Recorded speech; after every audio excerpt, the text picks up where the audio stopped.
আমার হজের মধ্যে যেন এই তিনটা জিনিস কোনোভাবেই না থাকে। এক নাম্বার, অযথা অনর্থক কোনো কাজ, কোনো গুনাহ করা যাবে না।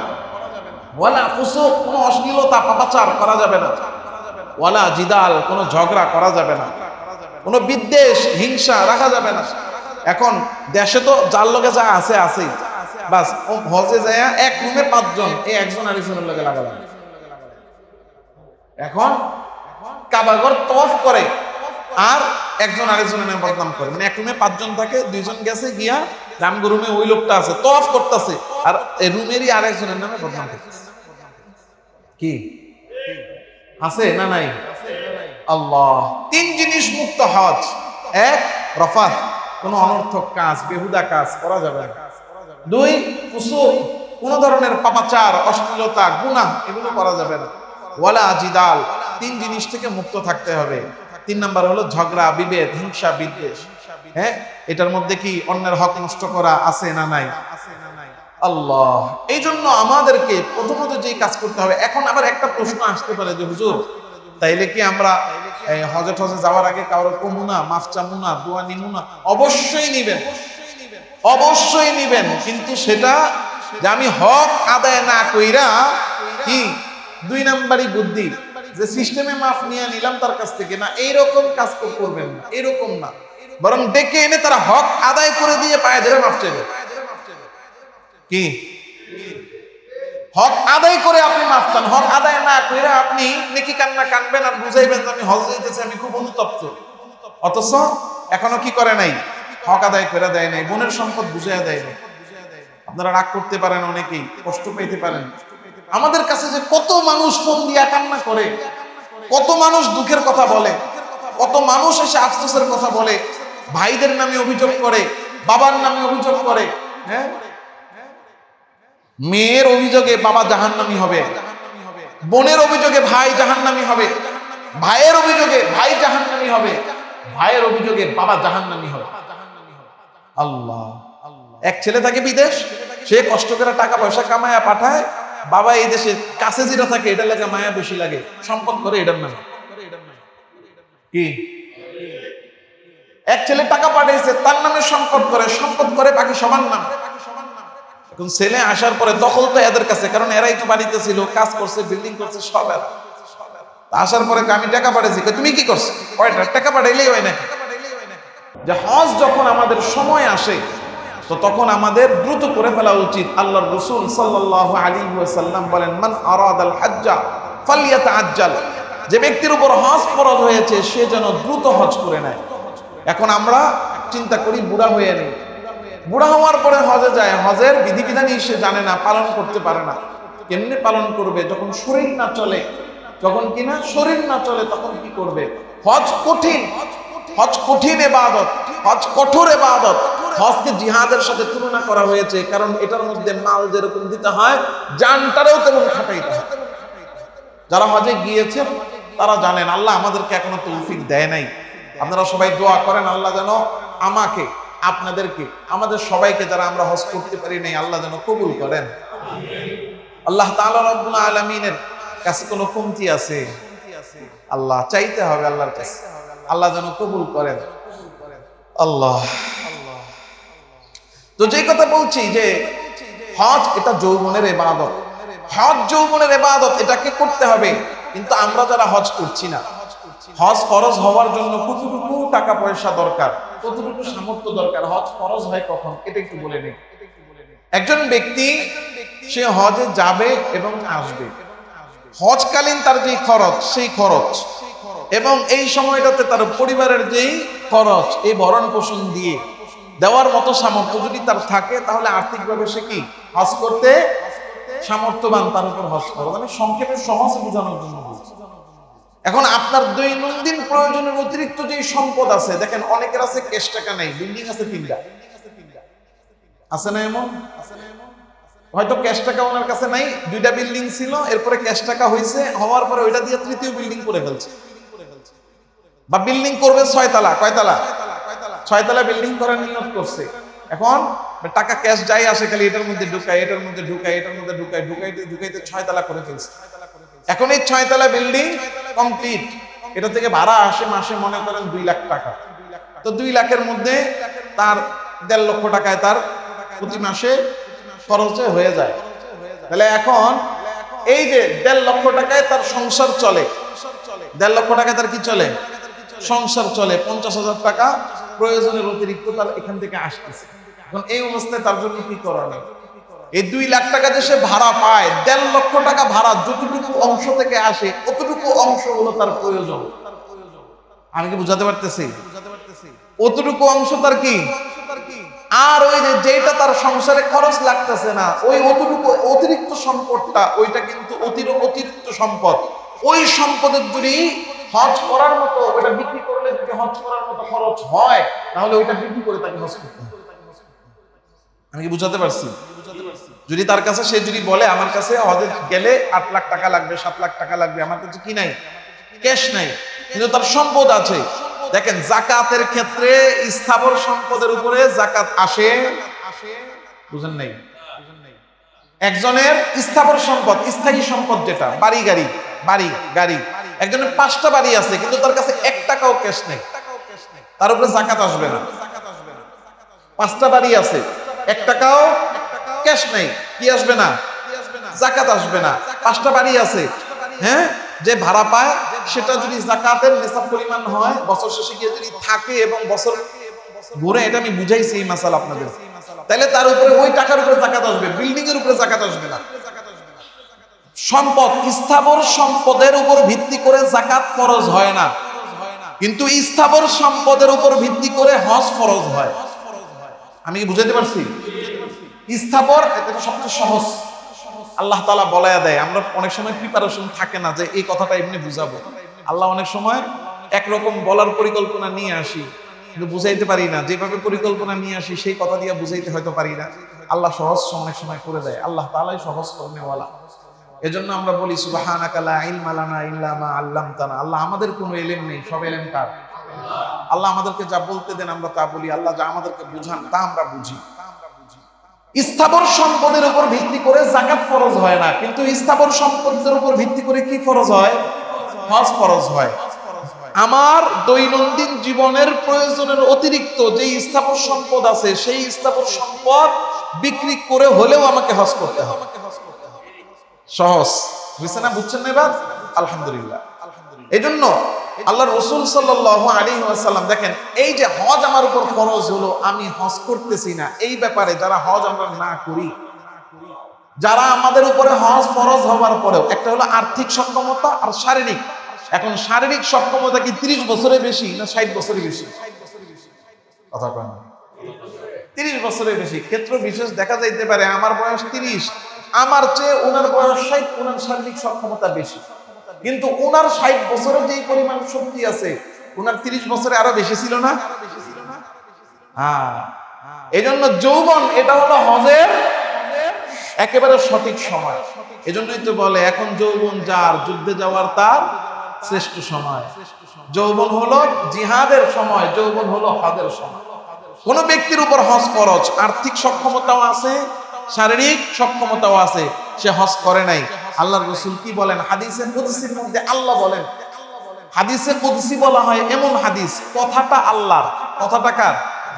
নবীজি বলেছেন। হাদিসে কুদসি দেখেন, আল্লাহর কথা হলো কোরআন। আল্লাহর কথা কি? কোরআন। তবে যেটা আল্লাহ কোরআন হিসেবে নাজিল করছেন সেটা, কিছু আল্লাহর কিছু কথা এমন আছে যেটা নবীজিকে দিয়ে আল্লাহ বলাইছেন, এটাকে বলা হয় হাদিসে কুদসি। তো আল্লাহ তাআলা রব্বুল আলামিন হাদিসে কুদসির মধ্যে বলেন, ইন্নাল্লাহ তাআলা ইয়াকুল, খুব সুন্দর করে এই কথাটা বুঝেন, ইন্না আবদান সাহাহতু লাহু জিসমাহু। আল্লাহ তাআলা বলছেন, নিশ্চয়ই আমার ওই বান্দা যাকে আমি শারীরিক সুস্থতা দিয়েছি, ওয়া ওয়াসসাতু আলাইহি ফি মাঈশাতি, এবং তাকে আমি আর্থিক সচ্ছলতা দিয়েছি। শারীরিক সুস্থতা, আর্থিক সক্ষমতা দুটোটা তার আছে, মানে তার উপর হজ ফরজ। তামদি আলাইহি খামসাতু আওয়াম, এমন অবস্থায়, কোন অবস্থায়? হজ ফরজ অবস্থায়। বলেন কি কোন অবস্থায়? হজ ফরজ অবস্থায়। বলেন কোন অবস্থায়? হজ ফরজ অবস্থায়। খামসাতু তামদি আলাইহি খামসাতু আওয়াম, 5 বছর অতিক্রম হয়েছে, অর্থাৎ হজ ফরজ হয়ে গেছে 5 বছর, কিন্তু এই 5 বছরের মধ্যে সে কি করে নাই? হজ করে নাই। আল্লাহ তাআলা বলতেছেন লা ইয়াফিদু ইলাইয়া, যে ব্যক্তি হজ ফরজ হওয়ার পরে 5 বছর অতিক্রম হয়ে গেল কিন্তু লা ইয়াফিদু ইলাইয়া, হজ আদায় করলো না, লা মাহরুম, আল্লাহ বলতেছেন অবশ্যই অবশ্যই সেই বান্দা বঞ্চিতদের মধ্যে অন্তর্ভুক্ত। সেই বান্দা কি হবে? বঞ্চিত। কিসের থেকে বঞ্চিত? জান্নাত থেকেও হতে পারে, আল্লাহর রহমত থেকেও হতে পারে, আল্লাহর সাহায্য থেকেও হতে পারে, আল্লাহর ভালোবাসা থেকেও হতে পারে, যে কোনো কিছুর থেকেই হতে পারে। কেমন হওয়া হতে পারে দেখেন, এমনও হতে পারে সে ঈমান থেকেও বঞ্চিত হতে পারে, ঈমান থেকেও।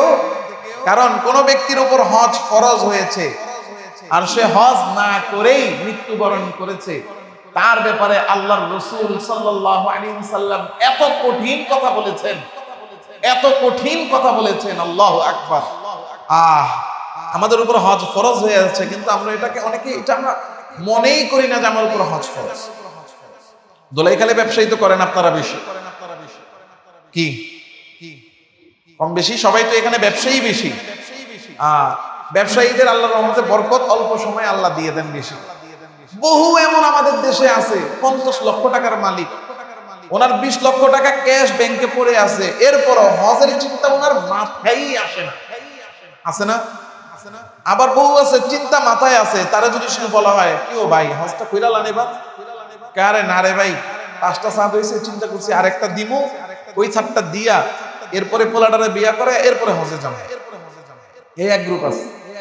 আবার এক গ্রুপ আছে কবে যেই ব্যবসা করি মানুষের লোকে যে মিথ্যা কথা কইতে হয়, হজ কইরা কি মিথ্যা কথা কইতে পারবো? এর লেগা আরো কয়টা দিন যাক নিয়ত করছি, একবারে সব গুছায় গেছে, হজ কইরা একেবারে ভালো হয়ে যাবে। আচ্ছা বলেন তো, হজ নামক যে আমল সেটা কি ভালো হওয়ার পরের জন্য না ভালো হওয়ার জন্য? অনেকে বলে যেই কাজ করি এই কাজ করি, সুদ খাই, ঘুষ নেই, এগুলা কি হজ করে কিগুলো করতে পারবে? যাক, তারপরও এর মধ্যে অনুভূতি আছে যে হজ করার পরে এগুলা করা উচিত হবে না। আর আমরা তো কিছু এমন আছি যে আমরা হাজি সাহেব বড় হাজি হইয়া এরপরে 2 নম্বরই বাটপারি চিটারি মানুষ ঠকানো, ওজনে কম দেয়, এগুলো চালায় আছে। কথা বলেন না? আল্লাহ, কোন ব্যক্তির উপর হজ ফরজ কিন্তু সে হজ করে নাই আর এই অবস্থায় সে মারা গেছে, তার অবস্থাটা কেমন হবে? আল্লাহ রাসূল সাল্লাল্লাহু আলাইহি ওয়াসাল্লাম বলতেছেন মান আতাকাল হাজ্জা ফালাম ইয়াহুজ্জা ফাসাওয়াউন আলাইহি ইয়াহুদিয়ান মাতা আও নাসরানিয়ান। আল্লাহ রাসূল বলেন কারো উপর হজ ফরজ হয়েছে আর সে হজ আদায় করে নাই, হজ ফরজ কিন্তু হজ আদায় করে নাই, এমন অবস্থায় সে মারা গেল, তাহলে আল্লাহ রাসূল বলেন ফাসাওয়াউন, সমান সমান, অর্থাৎ একই রকম। কেমন? ইহুদিরা মারা গেলে যেমন, নাসারা মারা গেলে যেমন, তার মৃত্যুটাও তেমন। নাউজুবিল্লাহ বলবেন না? অর্থাৎ হজ ফরজ হওয়ার পরে হজ আদায় না করে মারা গেছে এমন ব্যক্তি, তার মৃত্যু আর ইহুদি নাসারার মৃত্যু সমান সমান। আল্লাহ রাসূল বলেন এতে আমার কিছু আসে যায় না, সে মুসলমান হয়ে মরল না, ইহুদি নাসারা হয়ে নাই। এত কঠিন বিষয়। এজন্য হজ আল্লাহ তাআলা রাব্বুল আলামিনের ইবাদত, এমন ইবাদত আমরা মনে মনে ভাবি কি যে একবারে ভালো হয়ে যাবো এরপরে যাবো হজে, অথচ না, আমার ভিতরে খারাপই আছে, আমার হজে যাওয়া দরকার, এই নিয়তে আল্লাহ আমি হজে যাইতেছি, আমার সব খারাপগুলো আপনি শেষ করে দেন। কিন্তু আমরা চিন্তা করি কি যে আরো কিছুদিন হারাম কামায়া লই, আরো কিছুদিন মিথ্যা কথা কইয়া লই, এরপরে হজে যাবো, মানে ভালো কাজ এটা তো কইরা নেই। কথা বলেন জি বলে, এটা বলে জি, আমি চুরি বাটপারি করতেছি আর মনে মনে ভাবতেছি যে আরো কিছুদিন কইরা নেই চুরি বাটপারি, এরপরে হজে গিয়ে একবার ভালো হয়ে যাবে। এটা কি ভালো? আমাদেরকে চিন্তা করতে হবে আমার ভিতরে খারাপই আছে, আমি তো ছাড়তে পারতেছি না, আমি এখনই হজে যাই, আল্লাহ আমি হজটা কইরা আসার সাথে সাথে যেন আমি এগুলো ছেড়ে দিতে পারি। আমি হজে যাচ্ছি এজন্য আল্লাহ আপনি এটার দ্বারা আমার চরিত্র সংশোধন করে দিয়ে। কিন্তু আসলে আমাদের তো চিন্তাধারা অন্যরকম। হজ হলো মানুষকে পবিত্র করার আমল, হজ হলো একটা মেশিন।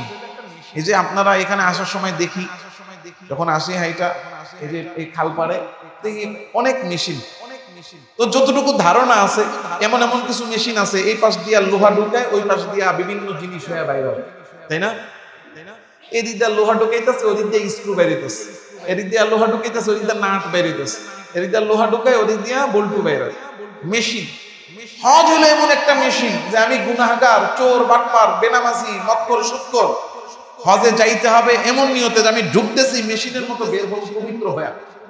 কারণ হজের ফজিলত যে এটা, আল্লাহর রাসূল বলেন মান হাজ্জা লিল্লাহ ফালাম ইয়ারফাত ওয়া লাম ইয়াফসুক রাজা'a কায়াউমিন ওয়ালাদাতু উম্মু। যে ব্যক্তি হজ আদায় করলো হজের মতো করে, সে ব্যক্তি হজ থেকে ফিরবে কেমন, মায়ের কোল থেকে বাচ্চা যেমন নিষ্পাপ হয়ে বের হয়, একজন হাজী সাহেব হজ যদি হক আদায় করে তাহলে এই হাজী সাহেব ওই মায়ের পেটের মতো নিষ্পাপ শিশুর মতো বের হয়ে আসে। কিন্তু আমরা তো হজ ওই নিয়তে করি না। হজ এর নিয়ত করার পরেই শুরু হয় আমাদের 2 নম্বরে। সারা জীবন যারা ঠকাইছে, 10 জন 20 জন আত্মীয় স্বজনের হক নষ্ট করছে, ভাইয়ের হক নষ্ট করছে, বোনের হক নষ্ট করছে, হক কিন্তু আদায় করে নাই। খুব ভালো করে বুঝেন, হক আদায় করে নাই। বোনদের সম্পদ দখল করে রাখছে, দেয় নাই, বোনদেরকে সম্পদ থেকে বঞ্চিত করছে। ভাইয়েরটাও কি করছে, দখল করে রাখছে, বঞ্চিত করছে ভাইকে। এখন হজে যাবে নিয়ত করছে, এখন সবাইরে দাওয়াত দিছে, সবাই আসছে, এখন সবার সামনে কয়, তার মনে নিয়ত এলো আমি মাফ লইয়া লইতেছি। আরো বাইরের আত্মীয় স্বজন লোকজন সবাইরে, 200 মানুষের জন্য একেবারে ঢাকায় মানুষ না, বিক্রমপুরা মানুষ না, খাওয়ান হলো সেরকম কাচ্চি, ইচ্ছা মতো একেবারে খাসি দিয়া কাপ্তান বাজার থেকে নিয়ে এসে একবারে দেশি খাসি কাচ্চি টাচ্চি রাইন্দা এবার 200 মানুষে হুজুর নিছে একবারে। বেগমগঞ্জ বড় মসজিদের খতিব সাহেব মোটামুটি নতুন আসছে, হ্যাঁ, মোটা তাগড়া আছে, হুজুর দাঁড়াইলে বড় সড়ো দেখা যায়, হেরে নিচে দোয়া করতে। কারণ হুজুরের দোয়া করার আগে দাঁড়াইছে, দাঁড়ায় কয় আমি আপনাদের সাথে জীবনে চলছি, বাঁচি না মরি ঠিক নাই, যার যা কষ্ট আছে, যারা যা কষ্ট দিছি, যার যা ক্ষতি করছি, সবার কাছে মাফ চাই, সবাই মাফ করে দেন। করছেন তো?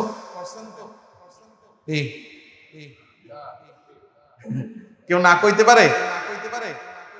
না না কি করতে পারে? করতে পারে না, করতে পারে না। তখন হ্যাঁ হয় হক হয়, নাহলে চুপচাপ বইয়া থাকে, সবার সামনে তো সিনক্রিয়েট করতে পারবে না। এখন যদি আবার এই যে আপনি কইছেন না, আপনার মতো যদি একজন কয় না করি নাই, তো পাশের দুইজনকে উনিয়া বাদ দাও, আল্লাহর ঘরে যাইতাছে। হ্যাঁ কি কয়? আল্লাহর ঘরে যাইতাছে, বাদ দাও, যাও, এসে সব ভুললা যাও।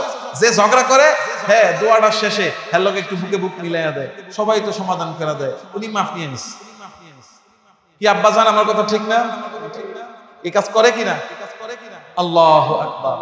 এই যে এখান থেকে আমার ফাঁকিবাজিয়ার 2 নম্বরই শুরু। আল্লাহ তাইলে আমার এই হজ আমাকে কেমনে ফায়দা দিবে? এই হজ আমাকে কেমনে উপকৃত করবে? এই হজ আমাকে মাসুম বানায় কেমনে আনবে? কারণ আমি তো হজ শুরুই করলাম কাদা মাটির মধ্যে, পায়খানার মধ্যে পাড়া দিয়ে। আল্লাহ এজন্য আল্লাহ তাআলা রব্বুল আলামিন আমাদেরকে বলছেন আল হাজ্জু আশহুরুম মা'লুমাত ফামান ফারাদা ফীহিন্নাল হাজ্জা ফালা রাফাতা ওয়ালা ফুসুক ওয়ালা জিদালা ফিল হজ। হজ ফরজ হয়েছে আমাদের যাবা, তাহলে 1 নাম্বার কোনো অনর্থক কাজ করা যাবে না, কোন মানুষের হক আমি নষ্ট করে ফেললাম করা যাবে না, ওয়ালা ফুসুক ওয়ালা জিদাল, কারোর সাথে ঝগড়া করা যাবে না, ঝগড়া রাখা যাবে না। এই ঝগড়ার 2 সূরত এখানে আল্লাহ বলেছেন, হজের মতো হতে হবে, যেই হজ আমাকে মাসুম বানায় আনবে বাচ্চার মতো। কোন হজ? যেই হজে 3 জিনিস থাকবে। আমরা হজ করি, এই যে যত হাজী সাহেব হজ করছেন, অনেকেই বলেন, অনেকে আমরা শুনি, ভুলে যাই কয়জনে মনে রাখছি। হজের মধ্যে আমার 3 জিনিসের সাথে হজ হতে হবে। বলেন কয় জিনিস? কি এরকম এই যে বাবা মা সন্তানকে ঠকায়, আছে না নাই? আল্লাহ, আপনি মনে করতেছেন আমি হজ করলাম, সব বছরে বছরে হজ করে, কিন্তু তার কি আছে? মদের বার আছে। তাহলে এই হজ আমাকে পারলো নাই হারাম থেকে ফিরে, বছরে বছরে হজ করে, সে পুরো গ্রামের সবচেয়ে বড় শিক্ষক। কি সিস্টেম? সে হজে যায়, ওই যে তার গ্রামের প্রবাসী যারা আছে তাদের কাছ থেকে টাকা পয়সা আনে, আমি ব্যবসা করি, ল্যাপটপ দিই মনে, তাদের কাছ থেকে টাকা পয়সা কালেক্ট করে আইনা গ্রামে এটা সুদে লাগায়, আইনা লাগায় নিজেও কিছু নেয়, তাদেরকেও কিছু দেয়। কি আপনাদের কাছে কি মনে হয় এগুলো বানায় বানায় বলতেছি?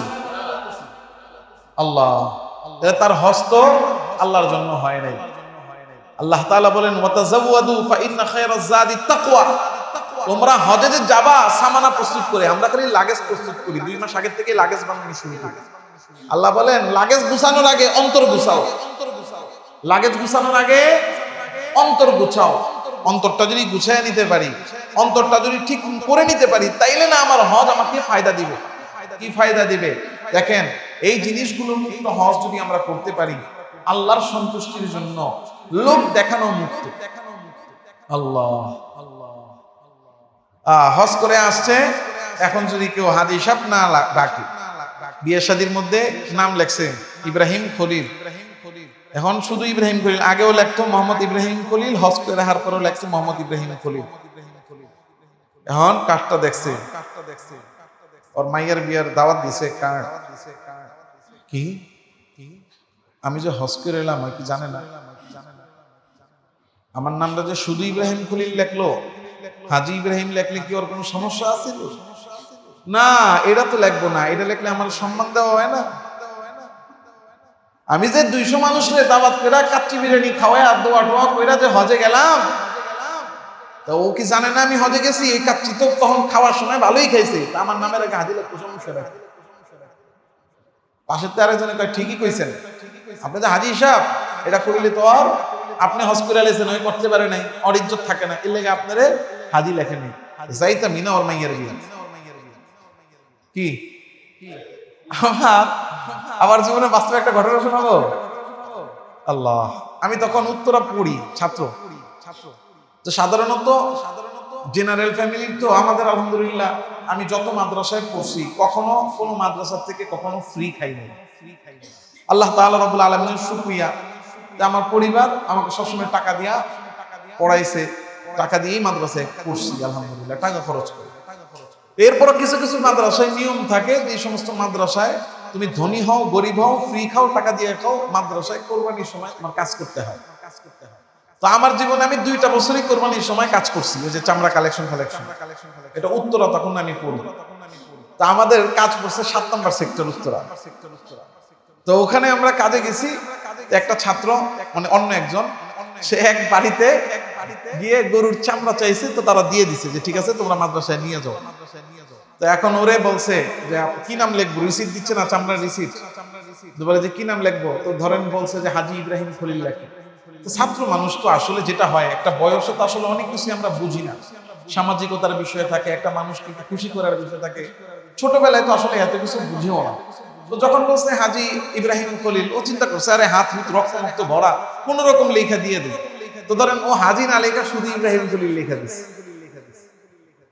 তো যখন উনি রিসিটটা দেখছে, তখন উনি আর কিছু না বইলা দারোয়ানের হাতে কাগজটা দিয়া কইছে যে আমি উপরে যাইতাছি।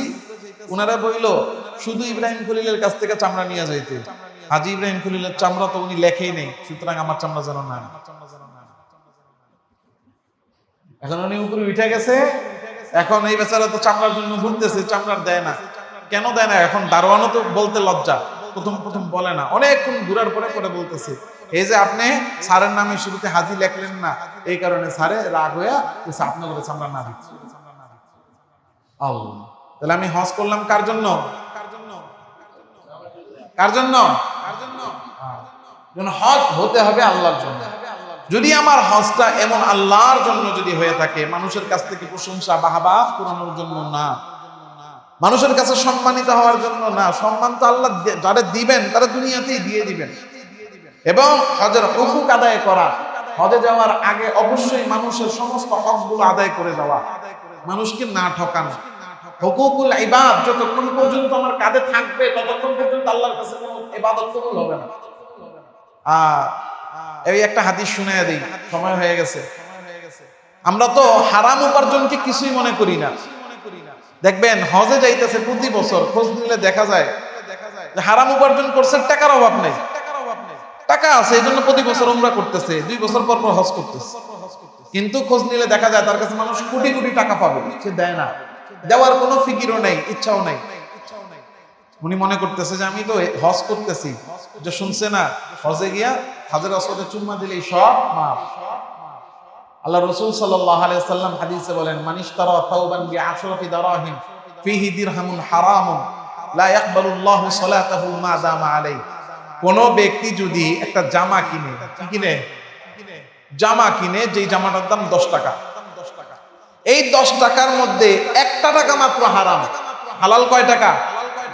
9 টাকা হালাল, 1 টাকা মাত্র হারাম। এই জামা যতক্ষণ তার গায়ে আছে ততক্ষণ পর্যন্ত আল্লাহ তার একটা সেজদাও আল্লাহ কবুল করবে না, কোনো ইবাদত কবুল হবে না। এখন আমি আগাগোড়া মাথা থেকে পা পর্যন্ত মানুষের হক নষ্ট করে হারামের মধ্যে ডুবে আছি, আমি তো হজ করে মনে করছি সব মাফ। না না না, হবে? ব্যবসায়িক ঋণ ভিন্ন জিনিস, নিচ্ছেন দিচ্ছেন রানিং আছে সেটা ভিন্ন জিনিস, কিন্তু হক নষ্ট করে আপনি হারামের ডুবে আছেন আর ভাবতেছেন আমি হজ করে সব মাফ, লাভ হবে না। এজন্য 1 নম্বর হুকুকুল ইবাদ থেকে বাঁচতে হবে, এবং 2 নম্বর ইখলাসের সাথে আল্লাহর সন্তুষ্টির জন্য আমার হজ আদায় করতে হবে। 3 নম্বর এই 3 জিনিস, রফাত অনর্থক কাজ, ফুসুক পাপাচার গুনাহ, জিদাল ঝগড়া হিংসা বিভেদ বিদ্বেষ, এগুলো থেকে বেঁচে থাকা। 5 নম্বর এরপরে 4 নম্বর হলো হজের যত আমল আছে সেগুলো ঠিকঠাক ভাবে আদায় করা। হজের যে কাজগুলো আছে সেই কাজগুলো কি করা? ঠিকঠাক ভাবে আদায় করা। যদি কেউ করতে পারে এভাবে, কি হবে?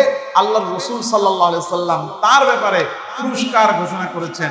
আল্লাহর রাসূল সাল্লাল্লাহু আলাইহি ওয়াসাল্লাম বলছেন 1 নাম্বার যে মান হাজ্জাল বাইতা ফাকাদা মানাসিকাহু, যে ব্যক্তি হজ করলো এবং হজের হুকুম যা যা কাজ আছে সেগুলো যথাযথভাবে আদায় করলো, ওয়া সালিমাল মুসলিমুনা মিন লিসানিহি ওয়া ইয়াদি, এবং অন্য মুসলমানরা তার হাত এবং তার মুখ থেকে নিরাপদ রইল, গুফিরা লাহু মা তাকাদ্দামা মিন যামবি, তার জীবনের পূর্বে যত গুনাহ আছে আল্লাহ সব মাফ করে দেন। আর কি হবে? আল উমরাতু ইলাল উমরাতি কাফফারাতুন লিমা বাইনাহু, একটা উমরা আর একটা উমরা, 2টা উমরা কেউ করেছে যদি আল্লাহর জন্য হয়ে থাকে, তাহলে এই 2টা উমরা তার মধ্যবর্তী যত গুনাহ আছে সব গুনাহের জন্য এই 2টা উমরা কাফফারা হয়ে যাবে।